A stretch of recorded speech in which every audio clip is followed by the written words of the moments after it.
Indonesia adalah negara kepulauan terbesar di dunia, terdiri dari 13.000 lebih pulau, terletak di dataran dua benua, Asia dan Australia. Indonesia memiliki iklim tropis dan jutaan keindahan alam. Indonesia juga dikenal dengan penduduknya yang ramah.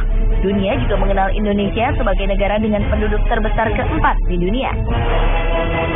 Di samping fakta-fakta mengenai Indonesia tadi, ada beberapa hal penting bagi dunia yang juga diduga terjadi di Indonesia. Berikut 7 hal yang diduga terjadi di Indonesia versi On The Spot.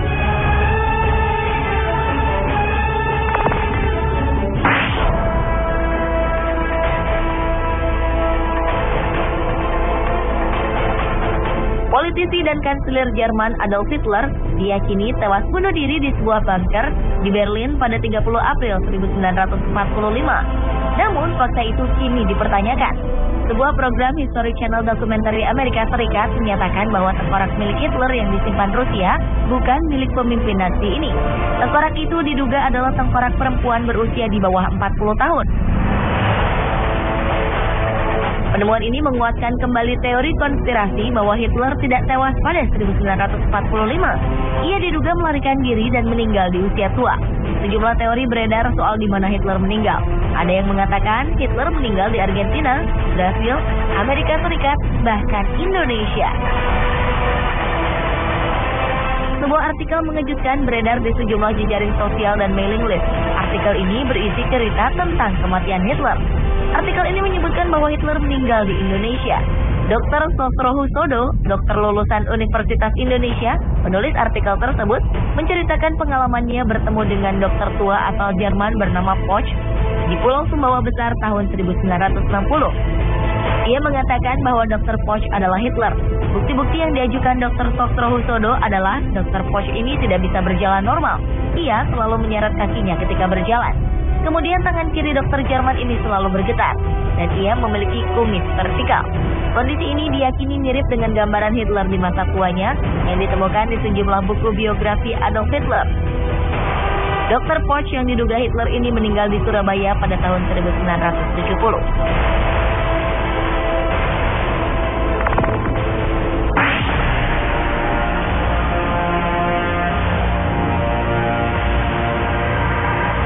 Plato menyatakan bahwa puluhan ribu tahun lalu terjadi berbagai letusan gunung berapi secara serentak, menimbulkan gempa, pencairan es, dan banjir. Peristiwa ini mengakibatkan sebagian permukaan bumi tenggelam. Bagian yang hilang itulah disebut Atlantis.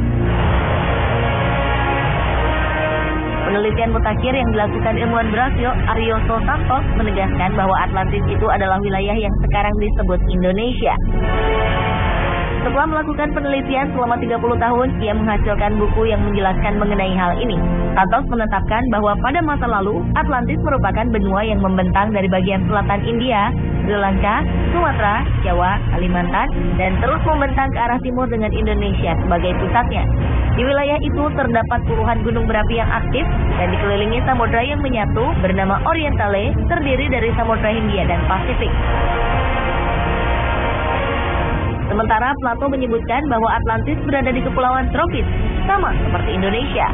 Selain itu, Indonesia juga memiliki jumlah dan panjang mata rantai gunung berapi yang sama dengan Atlantis, membentang dari pegunungan Kerinci hingga Bromo dan Rinjani.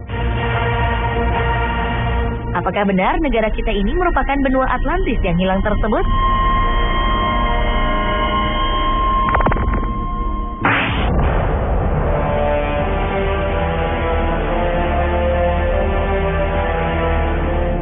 Haji Fahmi Basya, seorang ahli matematika Islam, mengatakan bahwa Candi Borobudur merupakan peninggalan Nabi Sulaiman yang ada di tanah Jawa.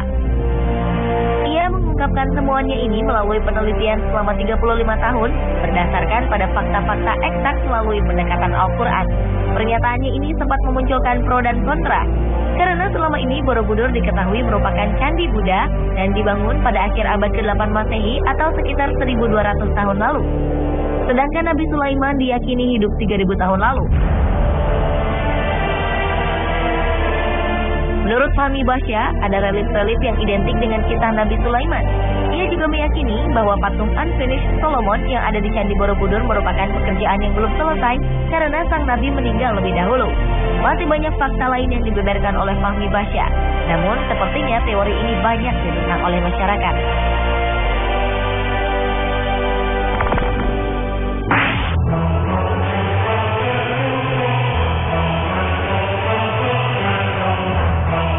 Misteri harta karun VOC, perusahaan dagang Belanda di zaman penjajahan dulu, kabarnya kini berada di Pulau Onrus. Letak Pulau Onrus adalah di Teluk Jakarta, Kepulauan Seribu. Pulau ini hanya berjarak 14 km dari Jakarta. Pulau Onrus menjadi tempat yang sibuk pada masa lalu. Pulau ini adalah tempat keluar masuknya kapal perdagangan. Mitos yang berkembang mengatakan di pulau ini terdapat harta karun VOC dalam jumlah yang sangat besar. Karena banyak kalangan menilai organisasi sebesar VOC tidak mungkin bisa begitu saja bangkrut secara tiba-tiba. Kisah pun berkembang bahwa di pulau ini terdapat banyak harta karun peninggalan Belanda yang disembunyikan. Anda berniat untuk mencari tahu?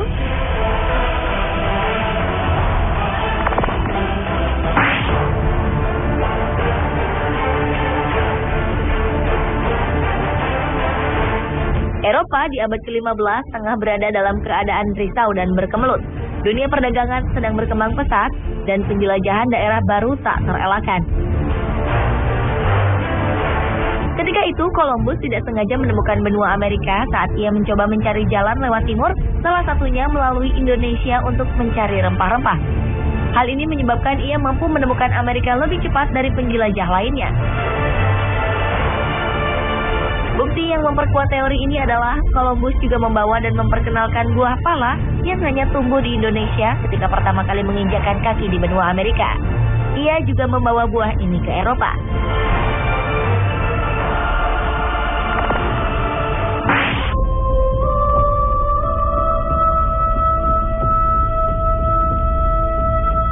Siapa yang tidak kenal dengan Danau Toba? Danau Toba berasal dari letusan Gunung Toba. Letusan vulkanik terbesar di muka bumi dalam kurun waktu 2 juta tahun ini diduga terjadi di Indonesia, yaitu letusan Gunung Toba. Temuan ini didapat para peneliti dari Niels Bohr Institute, Copenhagen, Denmark. Kalau meletus, Gunung Toba memuntahkan 2.500 km kubik lava, setara 2 kali volume Gunung Everest. Erupsinya 5.000 kali lebih mengerikan dari letusan Gunung St. Helens pada tahun 1980 di Amerika Serikat. Dugaan gunung purba ini mengarah pada Gunung Toba, karena ditemukannya bukti bentuk molekul debu vulkanik yang sama dengan Danau Toba di 2.100 titik di hampir seluruh dunia, termasuk India hingga Kutub Utara.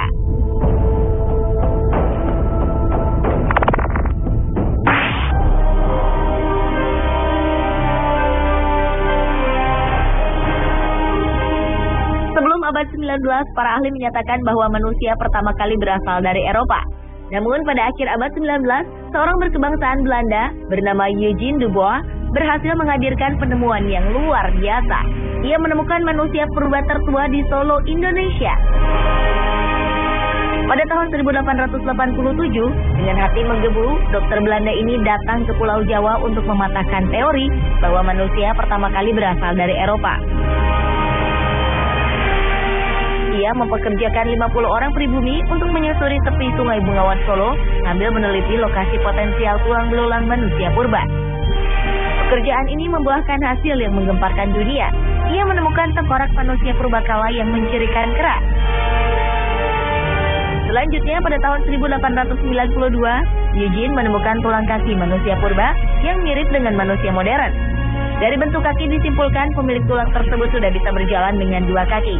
Dan diketahui bahwa tengkorak tersebut adalah nenek moyang manusia yang ada sekarang, dikenal dengan manusia Jawa atau Pithecanthropus erectus. Teori ini memunculkan banyak kontra, terutama dari kalangan Eropa. Dan seiring waktu, makin banyak penemuan fosil manusia purba di sekitar kawasan penggalian Eugene. Jeripayahnya dinilai sangat bermanfaat, dan manusia Jawa diakui sebagai manusia purba yang berusia paling tua di dunia.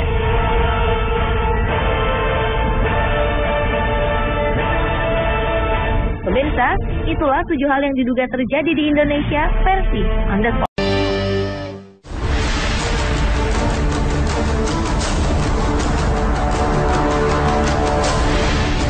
Segitiga Bermuda di Samudra Atlantik memang terkenal karena kemisteriusannya. Tetapi ternyata di beberapa perairan di bumi ini terdapat ada juga lautan yang tidak kalah menyimpan misteri dan berbahayanya dibanding Segitiga Bermuda. Berikut 7 misteri lautan versi on the spot.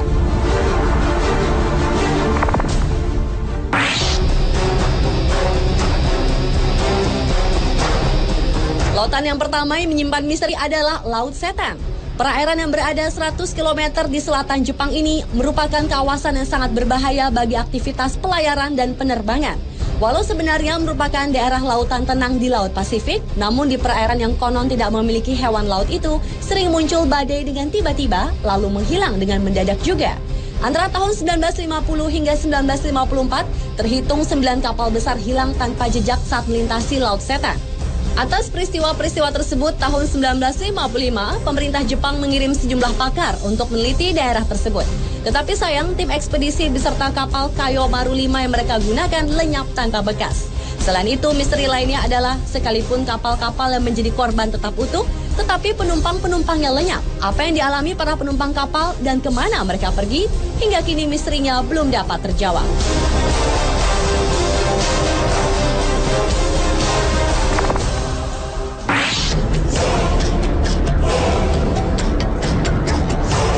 Kawasan perairan ini bernama Tanjung Harapan atau yang juga dikenal dengan sebutan Tanjung Badai di Afrika Selatan. Selama ratusan tahun sudah banyak kapal besar yang tenggelam di sini. Bagi para pelaut, perairan Tanjung Harapan merupakan daerah yang dianggap berbahaya. Karena tanpa sebab, tiba-tiba sering terjadi gelombang raksasa yang tingginya dapat mencapai 30 meter. Padahal saat itu laut sedang tenang. Kemudian gelombang itu akan membentuk rongga yang sangat besar. Menurut para ilmuwan, ombak mematikan yang mereka sebut sebagai gelombang soliter itu merupakan gabungan dari 2 ombak. Sebenarnya, fenomena ombak ini biasa terjadi di lautan. Tetapi area Tanjung Harapan merupakan perairan yang paling berbahaya dibanding dengan Segitiga Bermuda di Samudra Atlantik.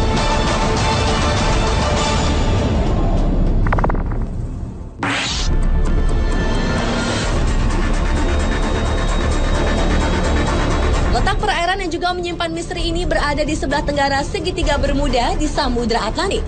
Itulah mengapa banyak orang menyamakan Laut Sargasso ini dengan Segitiga Bermuda. Lautan ini menyimpan keunikan tersendiri di mana perairannya bergerak searah jarum jam. Selain itu, lautan yang memiliki pusaran raksasa dengan aturannya sendiri ini ternyata dapat mempengaruhi penglihatan para pelaut yang melintasinya.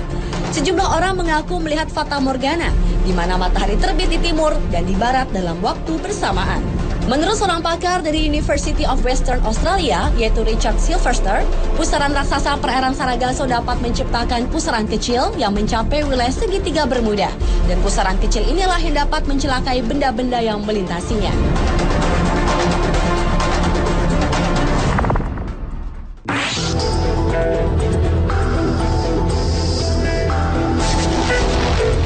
Selanjutnya adalah perairan Pulau Sagori, Kabaena, Sulawesi Tenggara. Sebelum tahun 2002, pulau yang merupakan objek wisata ini ternyata menyimpan misteri. Antara lain adalah misteri seringnya terjadi kapal karam. Oleh karena itu, banyak orang menyebutnya Segitiga Bermuda di Kabaena. Menurut tokoh masyarakat suku Sama, di Kabaena sejak dahulu hampir setiap 2 tahun, perairan Pulau Sagori menelan korban seperti kapal pecah karena menabrak karang, ataupun korban manusia yang dibawa hanyut gulungan ombak pantai pulau tersebut. Karena tidak terhitung lagi jumlah kapal yang terkubur di dasar Laut Sagori. Perairan ini disebut kuburan kapal. Kapal yang terkubur di sini antara lain kapal layar VOC dan kapal-kapal yang diperkirakan berasal dari Cina.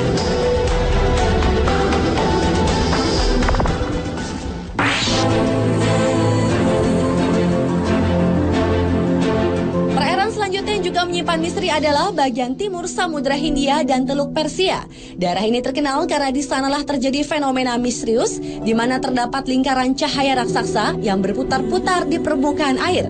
Hingga kini, ilmu pengetahuan belum dapat memecahkan misteri lingkaran tersebut. Namun, seorang ahli kelautan dari Jerman, yaitu Kurt Kahle, menyatakan bahwa fenomena itu adalah akibat gempa bawah laut yang menimbulkan pendaran plankton. Karena itulah kemudian timbul gerakan seperti putaran roda. Namun, hipotesis itu menuai kritik karena tetap tidak menjelaskan tentang fenomena lingkaran cahaya tersebut secara logis.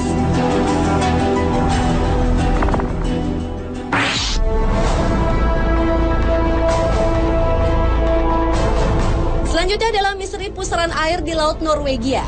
Pusaran air di bagian barat laut Norwegia ini juga terkenal karena peristiwa lautnya yang menakjubkan. Di laut ini terjadi pusaran air sebanyak 2 kali dalam sehari. Permukaan air dari pusaran tersebut lebih rendah puluhan meter dari permukaan air laut dan kekuatannya puluhan kali lipat dibanding arus biasa. Anehnya, pusaran akan berubah arah berlawanan setiap 3-4 bulan. Peristiwa ini dikenal dengan istilah maelstrom yang dipopulerkan oleh Edgar Allan Poe, yaitu penulis paling produktif di Amerika. Maelstrom sendiri berarti air yang berputar kuat dan besar.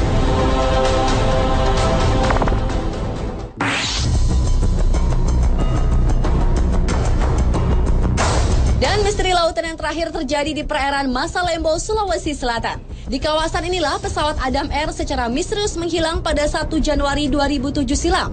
Selain itu, perairan Masalembo juga pernah menelan 3 buah pesawat yang menghilang secara misterius pada tahun 1961 dan konon keberadaannya belum bisa ditemukan. Sebuah teori mengatakan bahwa fenomena segitiga Bermuda terjadi karena adanya kantong udara atau air hole. Fenomena alam inilah yang diperkirakan menjadi penyebab menghilangnya pesawat Adam Air yang hingga sekarang belum diketahui nasibnya.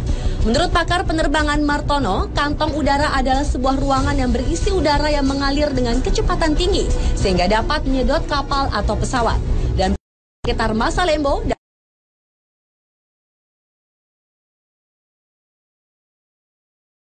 ketahui kemana lari.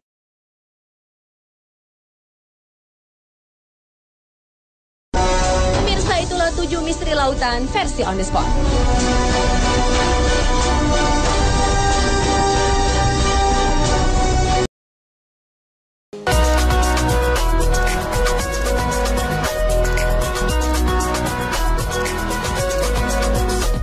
Sebagai makhluk hidup yang selalu diberkati, sudah selayaknya lah kita selalu memanjatkan doa kepada Tuhan Yang Maha Esa. Selain sebagai wujud dari rasa terima kasih, doa yang dipanjatkan pun dipercaya akan memberikan lebih banyak kenikmatan dalam sisi kehidupan yang lainnya. Jika selama ini kita hanya mengetahui bahwa berdoa hanya dilakukan manusia saja, maka setelah melihat tayangan berikut ini, kita pun akan melihat bagaimana makhluk hidup lain, khususnya hewan, juga dapat memanjatkan doa. Meskipun beberapa hewan harus menjalani proses latihan untuk dapat memanjatkan doa, namun beberapa hewan lainnya dipercaya benar-benar memanjatkan doa atas kehendaknya sendiri. Lalu bagaimanakah cara mereka memanjatkan doa-doa tersebut? Berikut 7 aksi hewan berdoa versi On The Spot.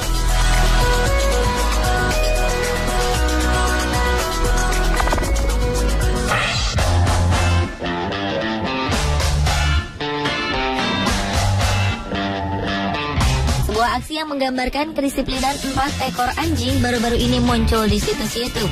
Dalam rekaman tersebut tampak 3 ekor anjing jenis Golden Retriever dan 1 anjing lainnya berdiri di belakang sebuah bangku. Dengan rapi, keempat anjing itu berdiri sejajar sambil menunggu sang majikan yang tengah menyiapkan makanan. Saat majikan telah siap untuk memberikan makanan, keempatnya lalu diperintahkan untuk berdoa terlebih dahulu. Dengan teratur, keempat anjing itu langsung meletakkan 2 kaki depan serta menundukkan kepala mereka untuk mendengarkan doa yang diucapkan sang majikan. Seolah tahu isi doa yang dipanjatkan, anjing-anjing lucu ini langsung memakan makanan mereka tepat saat sang pemilik mengucapkan kata amin. Keempatnya pun kemudian makan dengan lahap. Kedisiplinan anjing-anjing ini rupanya tak berhenti sampai di situ. Saat makanannya telah habis, satu persatu mereka mengembalikan mangkok yang telah kosong ke tempat yang telah ditentukan sang majikan.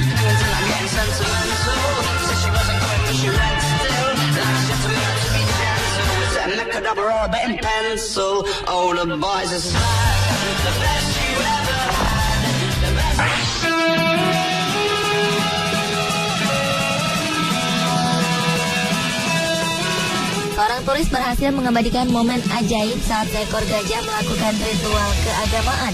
Pada peristiwa itu terlihat hewan dengan belalai tersebut bersujud di salah satu sisi monumen patung Buddha sambil menundukkan kepalanya. Di tempat ini gajah itu tampak menggerakkan kepala dan belalainya seperti gerakan saat berdoa.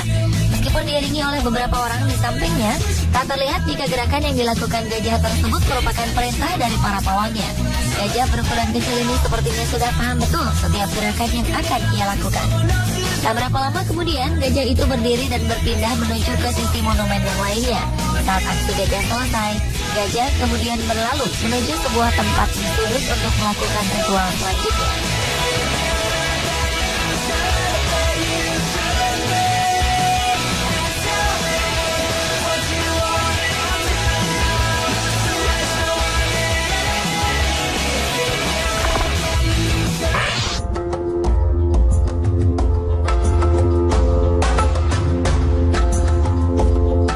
Pada suatu sore di musim dingin, seekor bajing tampak berada di atas sebuah sarang burung. Peristiwa ini terjadi di Massachusetts, Amerika Serikat pada Januari 2012 lalu. Saat itu, rupanya bajing sedang berusaha menghindar dari ancaman bahaya yang datang dari seekor burung elang. Tampaknya burung elang memang terbang berputar-putar seolah sedang mengawasi bajing itu. Karena takut dijadikan mangsa, akhirnya bajing hanya terdiam di tempat tersebut. Ia bahkan menundukkan kepalanya seolah sedang berdoa agar ia selamat dari ancaman burung elang.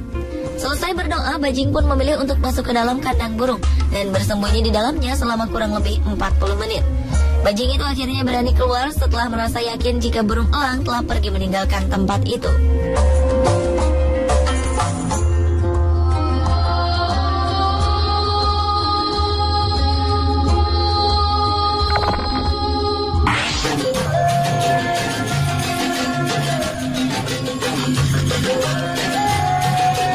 Anda boleh percaya, boleh juga tidak pada tayangan berikut ini. Dalam sebuah video yang diunggah ke situs YouTube, tampak seekor burung merpati menundukkan kepalanya seolah ia sedang bersujud untuk berdoa. Menurut keterangan yang disertakan oleh pengunggah video tersebut, peristiwa itu terjadi di halaman Masjidil Haram, tempat suci umat Islam di Mekah. Sungguh sesuatu yang ajaib, mengingat burung tersebut saat itu memang sedang menghadap ke arah Ka'bah. Seperti diketahui bahwa di lingkungan sekitar Masjidil Haram, burung merpati memang banyak kita temukan. Entah apa pastinya yang menyebabkan burung ini menundukkan kepalanya saat itu. Ia tampak tak peduli dengan kehadiran orang-orang yang lalu lalang di sekitarnya. Bahkan hingga video ini selesai, burung tersebut tetap bertahan dalam posisinya untuk terus menundukkan kepalanya.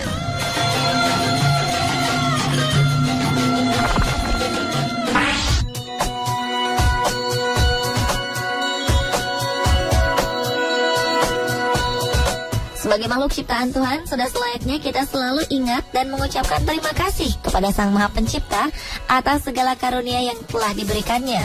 Hal inilah yang rupanya tengah dilakukan seekor tikus dalam video ini. Di samping sebuah apel berukuran besar, tikus tersebut mengangkat kedua kaki depannya tinggi-tinggi dan menggerak-gerakannya seolah sedang memanjatkan syukur. Perilakunya tampak alami, di mana tak ada seorang pun di sekitarnya yang terlihat mengajarkan apapun kepadanya. Entah suatu kebetulan atau memang tikus tersebut benar-benar sedang berdoa di samping apel itu. Saat seseorang memindahkan apel itu, sang tikus tampak tak peduli dan tetap berdiri dalam posisi berdoa. Bahkan ketika apel itu diletakkan kembali di samping sang tikus, ia tetap berdoa seolah mensyukuri apa yang didapatnya hari itu. Sungguh sebuah contoh yang patut ditiru manusia untuk mengingatkan agar kita tidak pernah lupa untuk selalu bersyukur atas nikmat yang selalu diberikan oleh Tuhan Yang Maha Esa.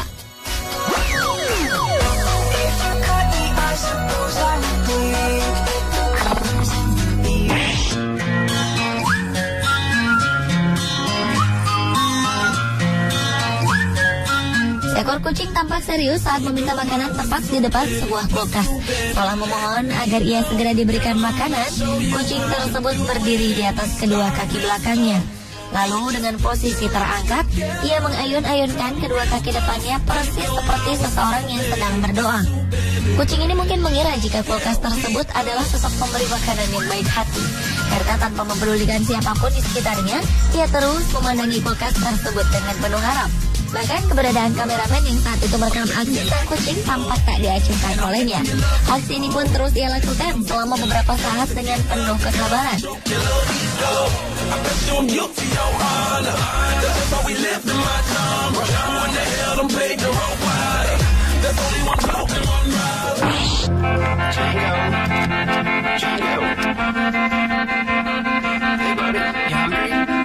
Tingkah lucu seekor anjing memang tak akan pernah habis. Hal ini terlihat ketika seekor anjing hitam jenis Blue Heeler ditawari makan oleh pemiliknya. Oleh sang pemilik, anjing tersebut dipanggil dan ditawari makan. Namun sebelumnya pemilik anjing itu terlebih dahulu memintanya untuk berdoa, mensyukuri makanan yang telah disediakan. Anjing pintar ini pun menuruti perintah sang majikan. Dengan mantap, ia menaruh dua kaki depan di atas paha sang majikan, lalu menundukkan kepalanya untuk mendengarkan doa yang dipanjatkan. Seolah tahu jika doa yang dipanjatkan telah selesai, anjing ini pun segera berjalan menuju makanan yang sebelumnya memang sudah disiapkan di salah satu sudut ruangan.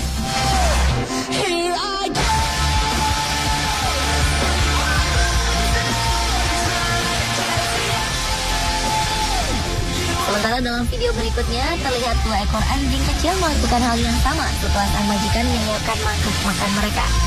Kedua anjing tersebut berdiri untuk mendengarkan doa yang dibacakan oleh majikan mereka. Dengan khusyuk, anjing-anjing ini tampak sabar berdiri di atas kedua kakinya untuk berdoa. Dan segera setelah sang majikan mengucapkan kata amin, keduanya pun langsung menyantap makanan mereka dengan lahap.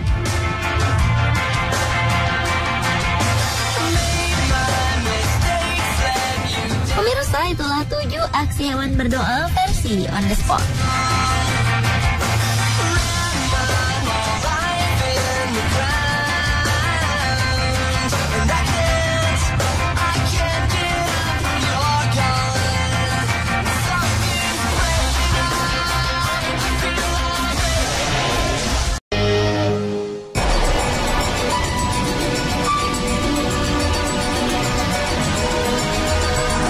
Pemirsa, setidaknya terdapat sekitar 3.000 jenis ular yang ada di dunia ini. Sejak awal kemunculan mereka, selama zaman dinosaurus, mereka telah sukses beradaptasi dengan pola hidup yang berbeda. Dan pada akhirnya berkembang menjadi sebuah spesies yang berbeda. Dan terkadang dalam evolusi tersebut banyak terdapat hal-hal yang unik dan aneh. Seperti ular-ular yang pernah ditemukan berikut ini. Dan on the spot telah merangkumnya dalam 7 penemuan ular teraneh di dunia.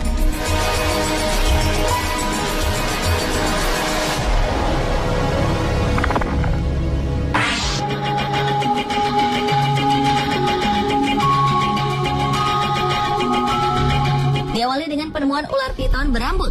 Seekor ular piton sepanjang 3 meter ditemukan memiliki rambut yang cukup panjang, yaitu sekitar 15 hingga 20 cm, sehingga dinamai si gondrong oleh penemunya, Ade Wahyudin, warga Indramayu.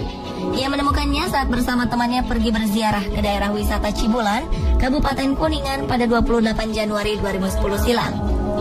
Saat ditangkap, ular itu sedang diam melingkar di bawah pohon. Ade mengaku dirinya telah mendapat firasat melalui mimpi kakinya bengkak serta badannya panas dingin pada malam sebelum menemukan ular aneh tersebut. Ia merasa seperti ada yang merasuki tubuhnya. Kini ratusan warga yang penasaran segera menyerbu rumah Ade untuk berebut melihat keanehan ular berambut yang dimasukkan ke dalam akuarium oleh penemunya ini. Untuk menghindari hal yang tak diinginkan, Polsek Indramayu bertindak cepat dengan segera mengamankan ular aneh tersebut dan segera mengembalikan ular tersebut ke juru kunci makam yang mengaku sebagai satu-satunya orang yang bisa merawat ular berambut tersebut. Menurutnya, ular itu bukan hanya ular hutan biasa, melainkan leluhur. Bahkan tidak sembarang orang bisa melihatnya. Namun ular aneh itu kini telah hilang dan tidak mau menampakkan diri lagi.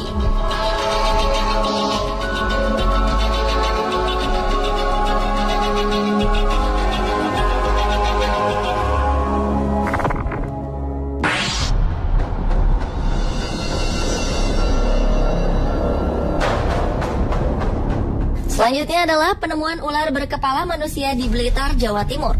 Pada Juni 2010 silam, warga desa Sukosewu, Kecamatan Gandusari, digemparkan dengan penemuan ular berkepala wanita berambut panjang. Adalah Zamroji yang mengaku menemukan ular berkepala wanita itu.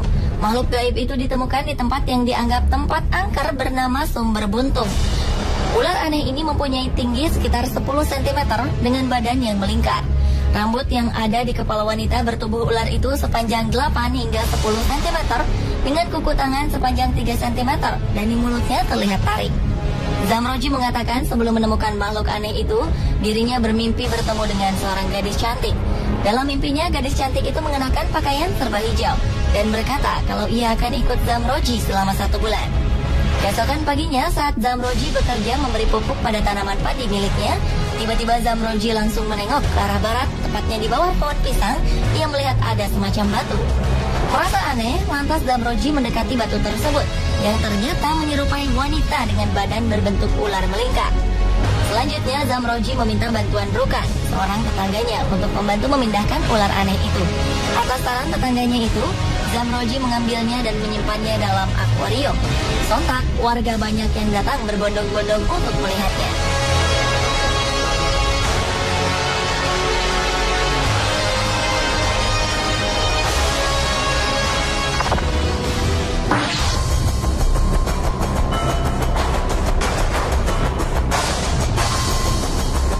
Penemuan ular teraneh di dunia lainnya adalah ular berlafaz Allah di kepala. Ular dengan lafaz Allah di bagian kepalanya ini telah mencuri perhatian warga. Ular aneh ini ditemukan oleh Reni pada sebuah pohon pisang di pekarangan rumahnya di Jalan Anduring, Kecamatan Kuranji, Padang. Temuan ini sempat menghebohkan warga karena saat melihat ada yang aneh dari ular itu, Reni langsung memanggil warga, sehingga warga berbondong-bondong untuk melihat wujud dari ular tersebut. Menurut Reni, kejadian ini berawal saat anak-anak berteriak-teriak saat melihat ular di pohon pisang yang ada di dekat rumahnya. Mendengar teriakan tersebut, Reni langsung melihatnya. Ternyata memang ada seekor ular dengan jenis cantik manis yang berukuran tidak terlalu besar. Karena sebelumnya juga sering ditemukan ular di kawasan tersebut, Reni beranggapan itu hanya kejadian biasa.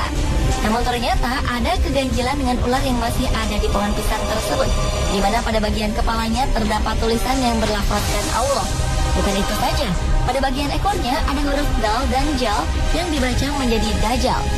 Karena keanehan ular yang jarang ditemukan ini, Reni berniat untuk memelihara ular tersebut untuk sekedar koleksinya.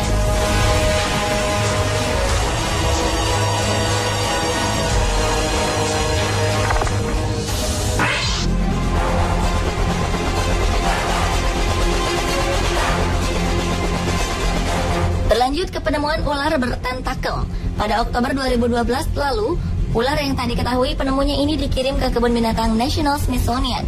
Ular ini diperkirakan merupakan ular hasil perkawinan silang ular air langka, yakni Erpeton tentaculatus. Ular langka bertentakel berukuran sepanjang 90 cm ini sebenarnya berasal dari Asia Tenggara. Dan tentakel pada ular itu berfungsi sebagai antena perasa saat ular berenang dalam air. Bagian yang paling terkenal dari ular ini adalah tentakel berdaging aneh di moncongnya. Ular air lain dari Asia Tenggara ini adalah spesies yang unik, spesies terakhir yang masih hidup dari genusnya. Tentakel ini sebenarnya untuk mendeteksi gerakan dalam air dan menyerang setiap ikan malang yang berenang di dekatnya. Sifat lainnya yang menarik adalah kecepatan menyerang tentakel dari ular ini sungguh luar biasa. Hanya diperlukan 15 milidetik untuk menangkap mangsanya. Meskipun ular tentakel berbisa, bisanya tak menimbulkan ancaman bagi manusia. Sehingga tak heran ia menjadi daya tarik tersendiri bagi pengunjung kebun binatang tersebut.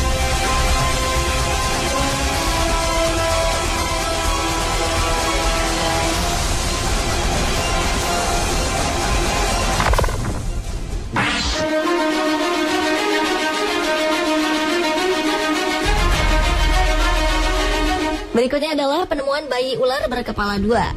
Pada Oktober 2011 lalu, seorang tukang kebun terkejut saat melihat seekor ular di halaman rumahnya.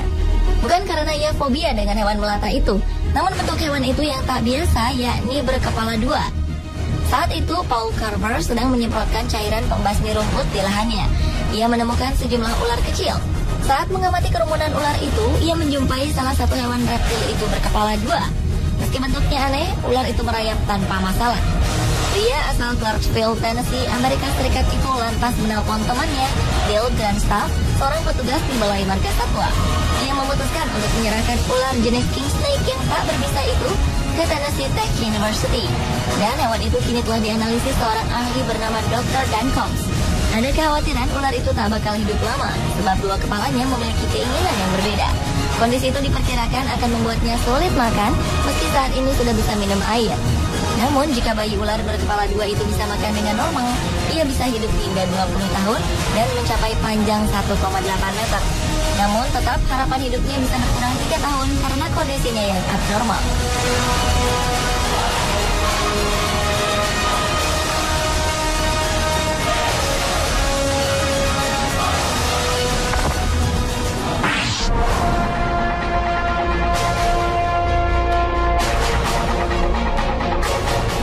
Penemuan ular berikutnya adalah penemuan ular berkaki aneh. Ular ini ditemukan seorang penduduk Cina bernama Ding Qiangshu.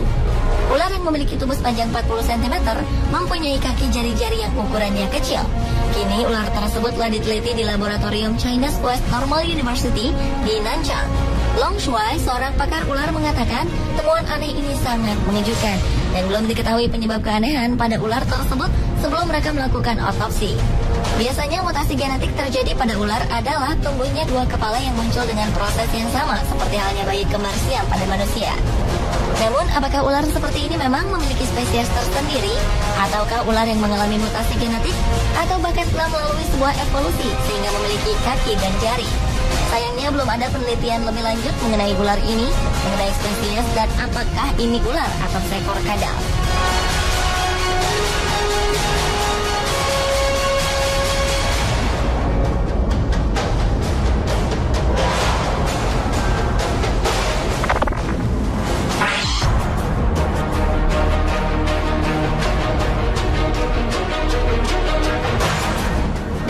Penemuan ular teraneh di dunia yang terakhir adalah penemuan ular dengan kepala di dua sisi tubuhnya.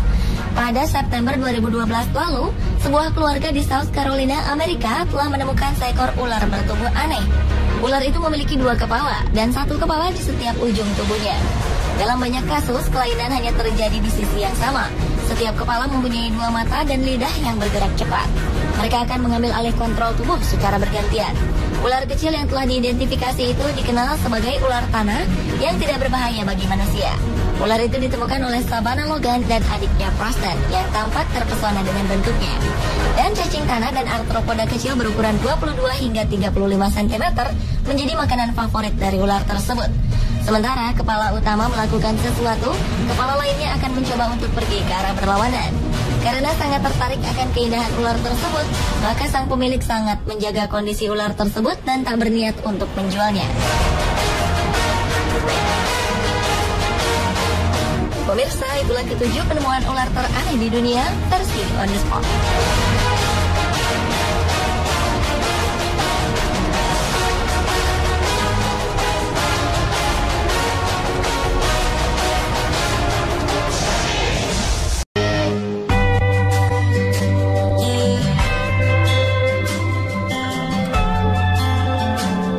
Pemirsa, masa kanak-kanak adalah yang paling bahagia bagi kita.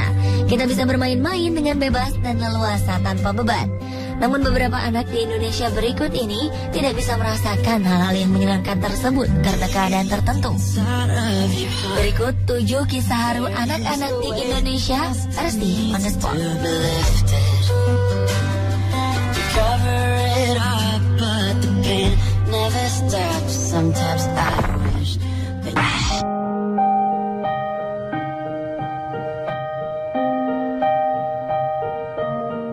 Usianya boleh masih sangat muda, yaitu sekitar 8 tahun. Tapi karena kondisi ekonomi yang sangat minim, Aisyah harus memikirkan kondisi ayahnya yang sedang sakit selama 2 tahun terakhir. Anak-anak di usia Aisyah seharusnya sudah duduk di bangku sekolah dasar. Namun Aisyah sama sekali tidak memikirkan hal itu. Aisyah harus melewatkan kesehariannya dengan mengurus ayahnya yang terbaring lemah di beca.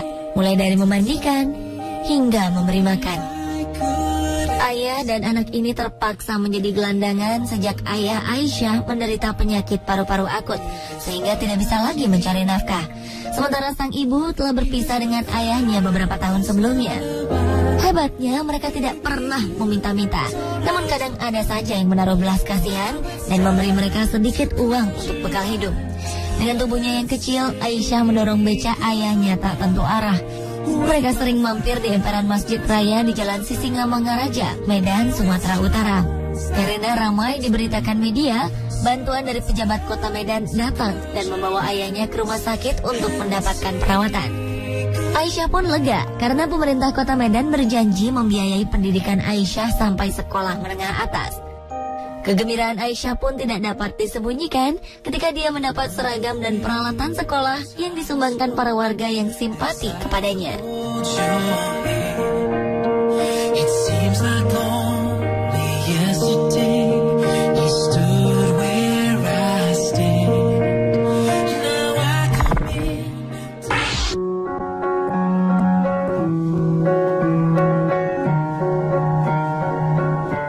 Selanjutnya, memiliki 7 saudara dengan keadaan ekonomi keluarga yang pas-pasan memaksa Sony untuk rela berhenti sekolah. Anak ketiga dari 8 bersaudara ini memilih untuk menggembalakan bebek yang telah dipelajarinya sejak umur 5 tahun. Setiap pagi, Sony mengantarkan adik-adiknya berangkat ke sekolah.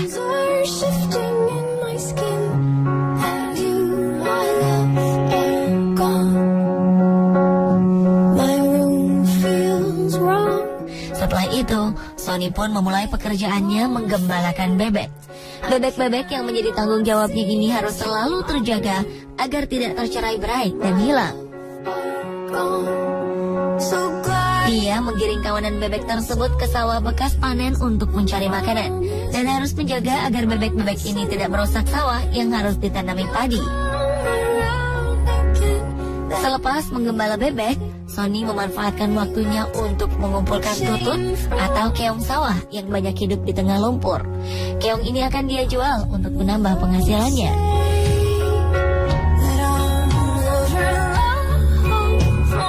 Sadar akan kondisi ekonomi keluarganya yang serba kurang, Sony pun tidak pernah mengeluh. Sehabis bekerja, dia menyempatkan diri memijat-mijat ayahnya yang sudah sakit-sakitan. Selain Sony, kedua kakaknya pun sudah bekerja sebagai buruh pabrik. Namun penghasilan mereka tetap saja tidak cukup untuk memenuhi kebutuhan keluarga ini.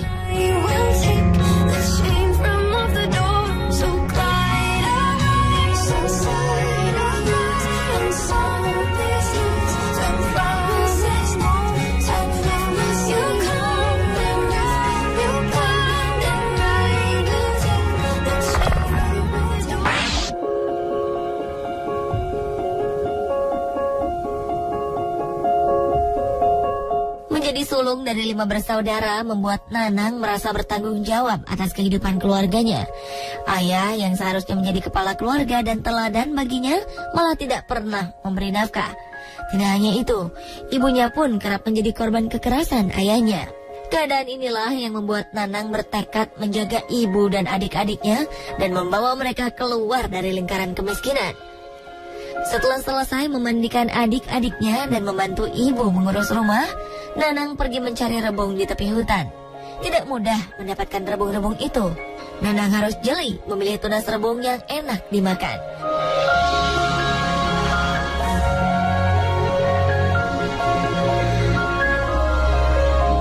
Belum lagi Nanang harus berhadapan dengan sekawanan semut merah yang biasanya bersarang di bawah rimbunan bambu.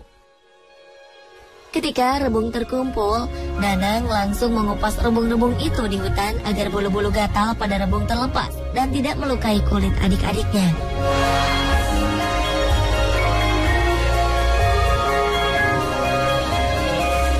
Di perjalanan pulang, Nanang menyempatkan diri mencari keong emas di tepi danau untuk menambah penghasilannya.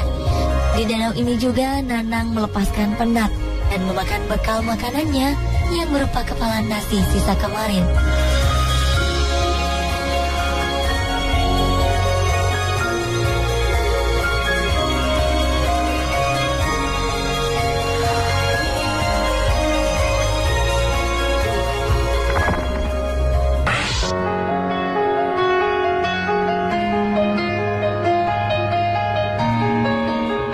Waktu senggang bagi anak-anak biasanya dihabiskan untuk bermain dengan teman-temannya.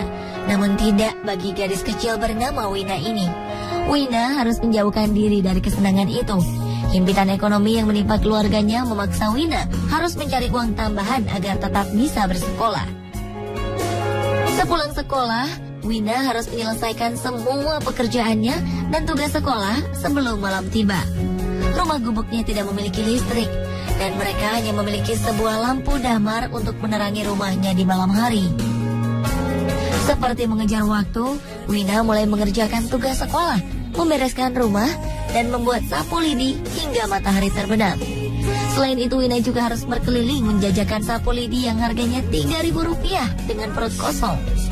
Uang yang terbatas membuat Wina dan keluarganya sering harus melalui hari tanpa mengisi perut dengan makanan yang cukup.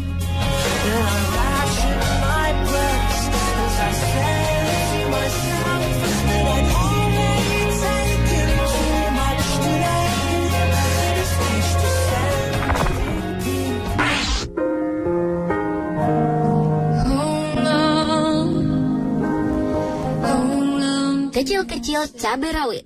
Ungkapan ini cocok untuk ketiga bersaudara ini. Kecil-kecil sudah menjadi tulang punggung keluarga. Setiap harinya, Sony, Lasma, dan Lasih pergi ke sawah yang berlumpur bukan untuk bermain seperti anak lainnya, melainkan mencari belut demi sesuap nasi di rumah. Sesuap nasi bukan hanya kiasan, tetapi ungkapan yang sebenarnya bagi keluarga mereka. Ayah yang sakit-sakitan di rumah membuat mereka harus membantu sang ibu bekerja mencari uang agar mereka bisa melanjutkan hidup. Berbekal air putih untuk menahan lapar dan cacing yang ditangkap dari kandang tetangga untuk umpan belut, Sony dan adik-adiknya berangkat ke sawah. Dengan instruksi dari Sony, Lasma dan Lasih pun langsung mencari sarang-sarang belut di tengah-tengah lumpur di sawah. Tangan-tangan kecil itu juga harus gesit menangkap belut-belut yang licin dan lincah itu. Selesai menangkap belut, Suni, sang kakak, menyempatkan diri mencari kayu buangan untuk bahan kerja ayah yang hanya bisa membuat sarang burung pesanan orang. Waktu bermain mereka memang terbuang dengan bekerja. Namun Suni, Lasma, dan Lasih tetap bahagia menjalani hidupnya.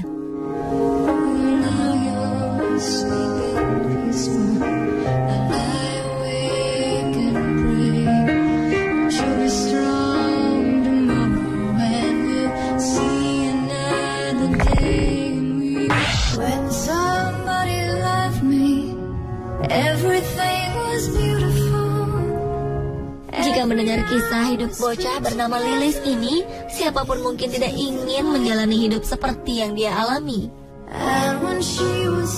Namun Lilis dengan tabah dan tersenyum mengerjakan semua yang dia bisa kerjakan, termasuk ikut merawat ayahnya di rumah sakit. Lilis terlahir dengan tubuh normal dan sempurna. Namun di usianya yang baru menginjak 1 tahun, Lilis mengalami demam tinggi. Ketika itu juga, sang ibu harus berpulang ke Yang Maha Kuasa. Kurangnya biaya hidup membuat Lilis tidak bisa mendapat pengobatan yang bisa menyembuhkan demamnya. Lilis pun akhirnya sembuh dengan sendirinya. Namun dia menderita lumpuh dan bisu. Dengan keadaan seperti ini, Lilis hanya bisa bergantung kepada nenek yang merawatnya setiap hari. Sang ayah yang diharapkan berada di sampingnya pergi entah kemana. Keberadaan ayahnya baru diketahui ketika sang ayah tertembak polisi karena mencuri motor untuk biaya menikah lagi. Mendengar ayahnya terbaring di rumah sakit, Lilis yang tidak menyimpan dendam itu langsung menawarkan diri untuk ikut merawat ayahnya di rumah sakit. Dengan tersenyum, bocah berusia 7 tahun ini merawat ayahnya didampingi oleh neneknya. Lilis sangat senang ayah yang sudah lama ditunggunya akhirnya kembali ke sisinya.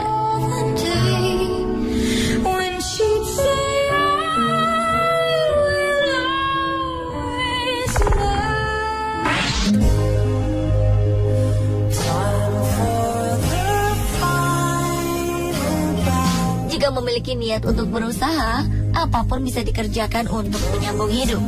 Mungkin inilah yang ada di benak Adriani ketika memutuskan untuk bekerja di pabrik pembuat meja untuk membaca Al-Quran. Di pabrik ini dialah satu-satunya anak perempuan yang menjadi pekerjanya. Lainnya adalah laki-laki. Meskipun perempuan, Adriani tetap mengerjakan apa yang dilakukan oleh rekan-rekan kerjanya, seperti mengamplas kayu jati berukir, memoles, dan mempelitur hingga meja siap pakai. Pekerjaan ini memang bukan hal yang mudah dikerjakan.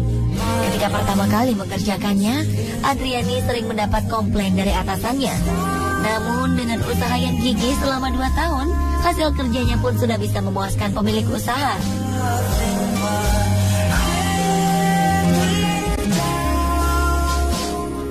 Adriani memang memiliki ayah dan ibu yang masih sehat dan kuat. Mereka juga masih bekerja.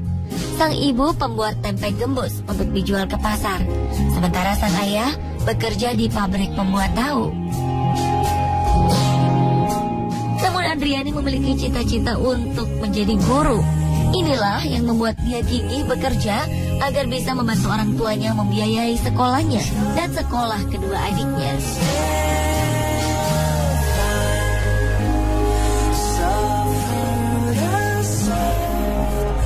Pemirsa, itulah 7 kisah haru anak-anak di Indonesia. Semoga perjuangan mereka menjadi inspirasi Anda.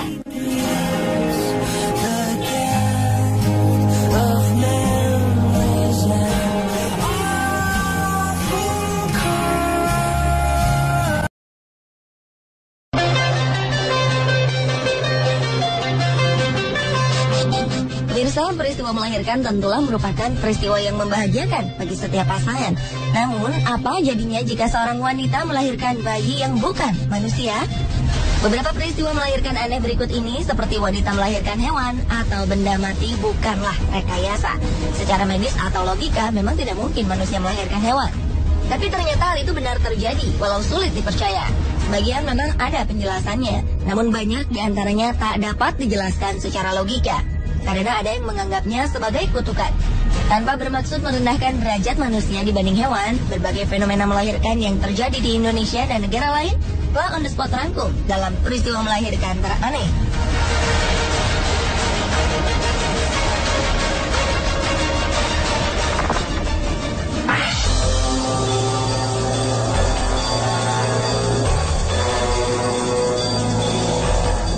Wanita asal Cikumbakwa, Zimbabwe dikabarkan telah melahirkan seekor burung pada Agustus 2013 lalu. Peristiwa menghebohkan ini dialami oleh Chipo Mahunda yang menganggap dirinya telah menjadi korban kutukan seseorang yang tidak suka kepada dirinya. Pada sebuah media yaitu My Zimbabwe, Chipo mengatakan jika proses kelahirannya berlangsung selama 13 hari. Dan anehnya yang keluar dari rahim Chipo adalah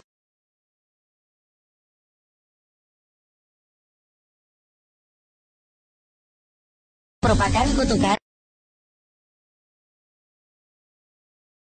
Namun siapa sangka di rahim Chipo adalah seekor burung, tikus, dan katak.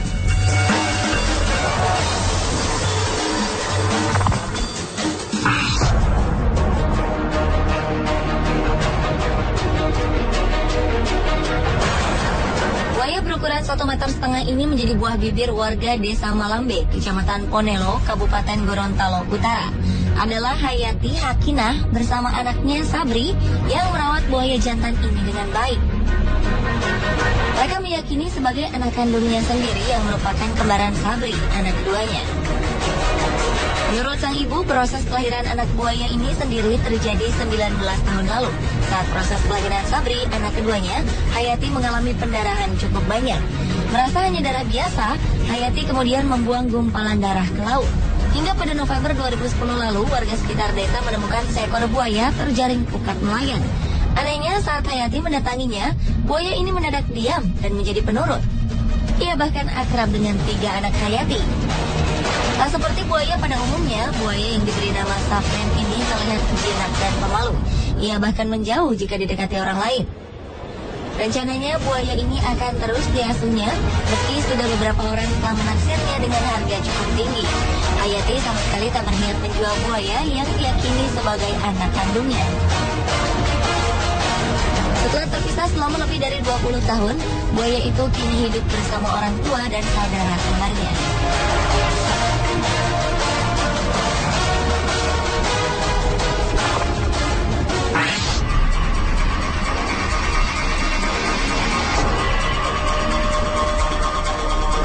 Peristiwa yang tak kalah aneh serta menggemparkan juga dialami seorang wanita asal kota Bau-Bau, Sulawesi Tenggara. Kejadian berawal dari seekor biawak jantan yang diduga sebagian orang memiliki ibu kandung seorang manusia. Tak hanya itu, biawak yang memiliki panjang hingga 1,5 meter ini pun kabarnya memiliki saudara kembar, yaitu seorang manusia yang juga berasal dari perut manusia yang sama. Seorang wanita bernama Nur Masrani mengaku jika biawak itu anaknya yang lahir 22 tahun silam dan diberi nama Mansur. Sedangkan saudara kembar biawak Mansur yang seorang perempuan diberi nama Mas Rianti. Biawak Mansur ditemukan warga di sekitar Tanggul, Kota Bau-Bau, Sulawesi Tenggara dan dibawa ke rumah ibunya di Kelurahan Batara Guru, Kecamatan Wolio, Kota Bau-Bau. Saat hamil, Nur Masrani mengaku sering mendapat mimpi seolah-olah ia bertemu dengan seekor biawak Mansur tersebut. Ia kemudian memutuskan untuk pindah ke Kota Bau-Bau dan tinggal di pinggir sebuah kali, di mana Mansur kemudian sering berdiam diri.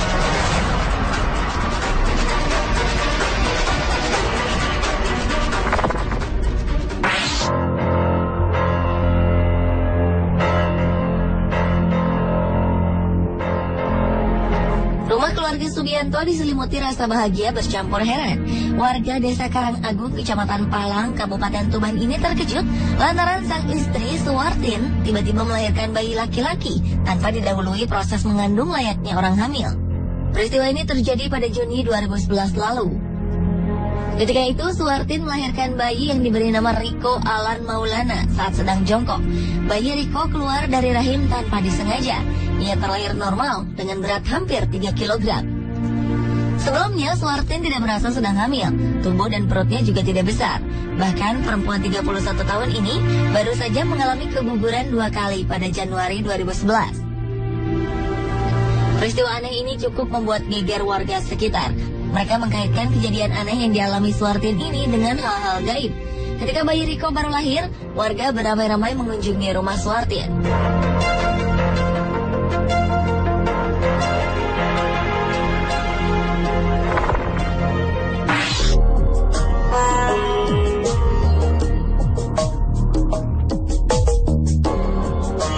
Berikut ini benar-benar terjadi dan menjadi berita hangat di berbagai negara di dunia. Berawal dari penemuan seorang dokter yang memeriksakan kesehatan seorang wanita berumur 48 tahun di Pakistan. Sebelumnya, wanita bernama Rashidan Bibi ini menduga jika dirinya sedang hamil. Namun, mengingat umurnya sudah menginjak usia 48 tahun, wanita ini menjadi ragu, tidak percaya dengan kondisi tersebut. Setelah 7 bulan kemudian, Bibi mendapatkan kondisi perutnya yang semakin besar dan merasakan sakit yang luar biasa. Setelah dilakukan beberapa pemeriksaan, dokter meyakini jika wanita ini memiliki tumor di dalam perutnya. Namun kemudian tim dokter dikejutkan oleh temuan yang luar biasa.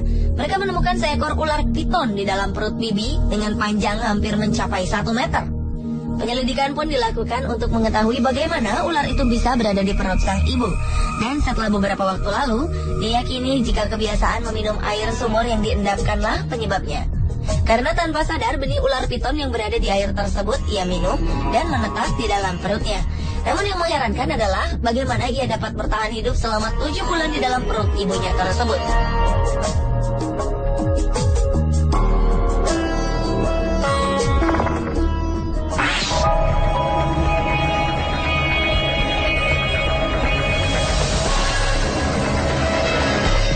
Pernah juga terjadi di Benin City, Nigeria beberapa waktu lalu. Di sebuah rumah ibadah, seorang wanita yang diketahui tidak pernah mengandung selama 11 tahun telah melahirkan sesuatu yang amat seram, yaitu seorang bayi yang memiliki bentuk fisik menyerupai kuda. Sementara beberapa orang lainnya mengatakan jika anak itu menyerupai seekor kambing.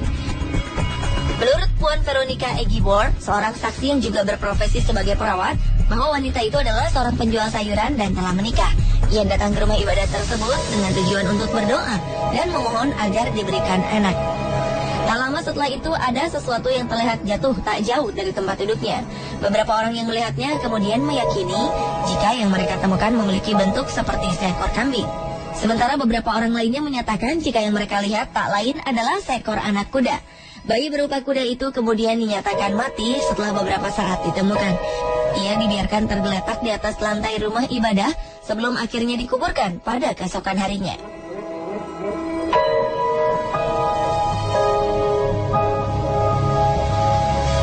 Pemirsa, itulah peristiwa melahirkan teraneh versi On The Spot.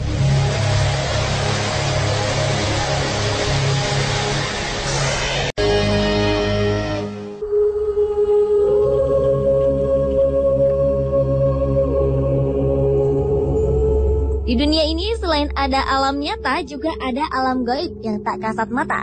Beberapa orang percaya jika kita hidup berdampingan dengan alam lain. Salah satu makhluk tak kasat mata adalah malaikat. Sosok ciptaan Tuhan yang paling taat. Selama ini penampakan malaikat kerap digambarkan sebagai sosok tinggi besar, bersayap, putih dan bercahaya. Soal kebenaran seperti apa sosok malaikat sesungguhnya, tentu hanya Tuhan Sang Maha Pencipta lah yang tahu. Dan terkait dengan kemunculannya di dunia nyata, berikut On The Spot merangkumnya dalam 7 penampakan yang diduga malaikat.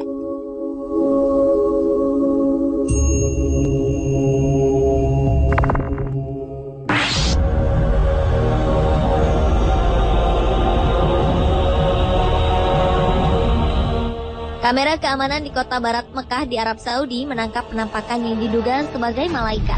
Dalam rekaman ini terlihat sosok seperti malaikat dalam wujud manusia berjubah putih tak berwajah di dekat pintu di sebuah masjid. Surat kabar setempat mengatakan bahwa penampakan ini terekam semua kamera keamanan yang dipasang di gedung sekretariat di masjid. Penampakan ini muncul pukul 3 pagi waktu setempat dan sontak kehadirannya cukup membuat heboh. Beberapa sumber mengatakan bahwa rekaman ini bisa saja rekayasa, namun tak menutup kemungkinan juga merupakan kemunculan sosok yang sebenarnya.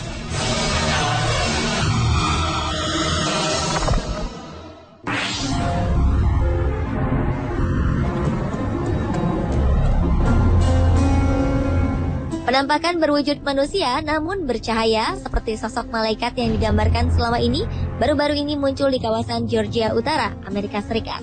Sosok ini tertangkap dalam sebuah kamera yang digunakan pemburu untuk menangkap rusa. Ia seperti memegang sebuah tongkat dan berwujud putih dan mengeluarkan cahaya. Beberapa orang berpendapat bahwa sosok ini adalah peri. Namun beberapa lainnya membantah pendapat tersebut karena menurutnya untuk ukuran peri, sosok ini terlalu tinggi. Ia diduga adalah malaikat lantaran memiliki sayap. Yang pasti sosok ini masih menjadi sebuah misteri.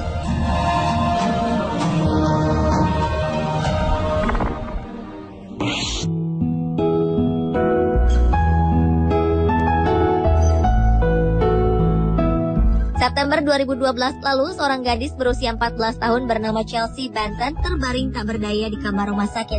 Ia menderita penyakit pneumonia atau radang paru-paru. Chelsea yang memiliki riwayat kesehatan yang buruk divonis dokter tak akan sanggup bertahan hidup. Ketika keluarganya termasuk sang ibu tengah mempersiapkan mental untuk kepergian Chelsea, suatu malam terekam dalam kamera CCTV rumah sakit, bayangan putih bercahaya datang mengunjungi Chelsea. Tak hanya terekam, sosok ini pun muncul di monitor pengawas. Sekitar 1 jam sejak kedatangan sosok misterius ini, Chelsea yang tengah koma mulai membaik hingga akhirnya ia sembuh total. Bahkan dokter pun tak bisa menjelaskan apa yang terjadi pada gadis kecil ini. Mungkinkah malaikat telah menolongnya?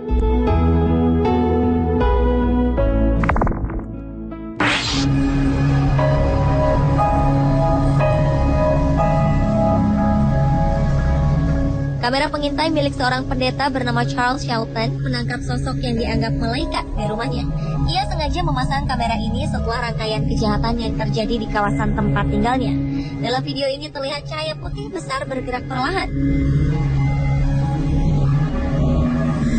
Dalam sebuah wawancara, Charles mengatakan ia terbangun tepat pukul 3 pagi dan mendapat dorongan untuk berdoa.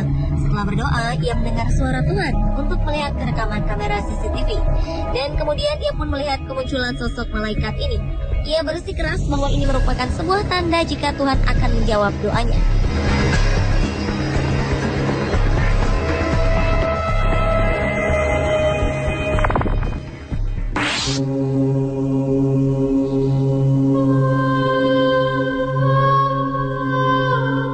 Awan misterius berbentuk malaikat terlihat di atas langit kota Wellington di Florida Selatan, Amerika Serikat saat Paus baru di Vatikan terpilih.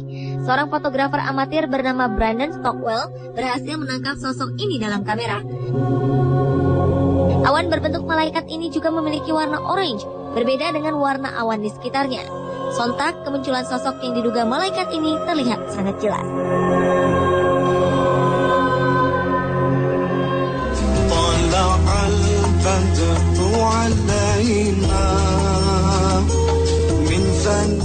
Kali ini kasus dugaan penampakan malaikat terjadi di Indonesia, tepatnya saat almarhum Ustadz Jeffrey Al-Bukhari menyampaikan ceramah di sebuah masjid.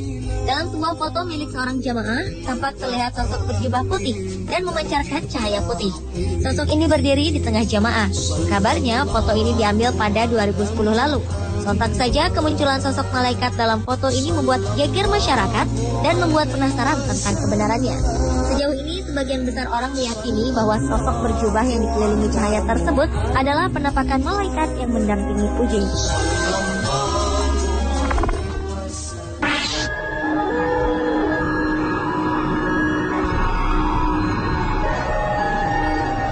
Seorang ayah bernama Scott Rockford dari Michigan, Amerika Serikat memposting sebuah foto berisi gambar anaknya dengan sosok malaikat.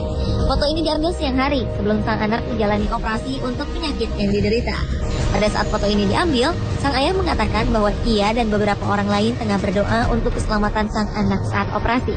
Asli atau tidak penampakan yang diduga malaikat di foto ini, namun Scott menambahkan bahwa foto ini telah diuji oleh beberapa fotografer profesional. Mereka menyebutkan bahwa gambar ini asli dan bukan hasil rekaan. Operasi sang anak pun berjalan lancar dan ia kini dalam keadaan sehat.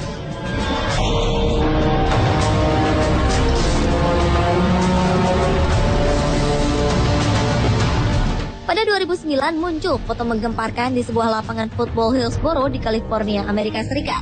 Beberapa anak berfoto setelah memenangkan pertandingan football. Kemudian muncullah penampakan yang diduga malaikat di dalam foto yang diambil oleh Brian Roth.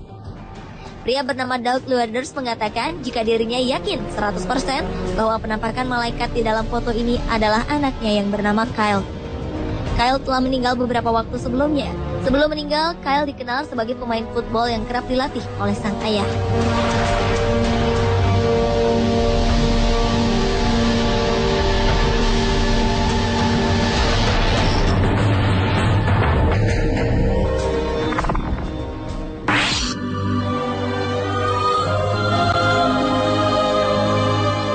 Sebuah video merekam kemunculan cahaya seperti sedang menari dan bermain di atas kolam.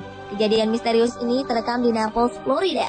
Para penduduk mengatakan mereka tak pernah melihat sesuatu yang seperti ini, dan para ahli pun tak yakin dengan kebenaran video tersebut. Pada malam hari, petugas keamanan Deborah Lee Thomas tengah mengawasi kamera pengintai di kawasan Gulf Shore Boulevard, dan ia sadar ada sesuatu yang aneh. Tampak beberapa cahaya seperti tengah menari dan bermain di atas kolam. Beberapa kali objek ini masuk ke dalam kolam, lalu muncul dengan ukuran yang lebih besar. Setelah sekitar 30 menit, objek tersebut ini pun menghilang. Ada beberapa spekulasi yang muncul dari video ini. Salah satunya menduga bahwa objek ini adalah penampakan sosok malaikat yang tengah bermain di atas kolam. Pemirsa, itulah ketujuh penampakan yang diduga malaikat versi On The Spot.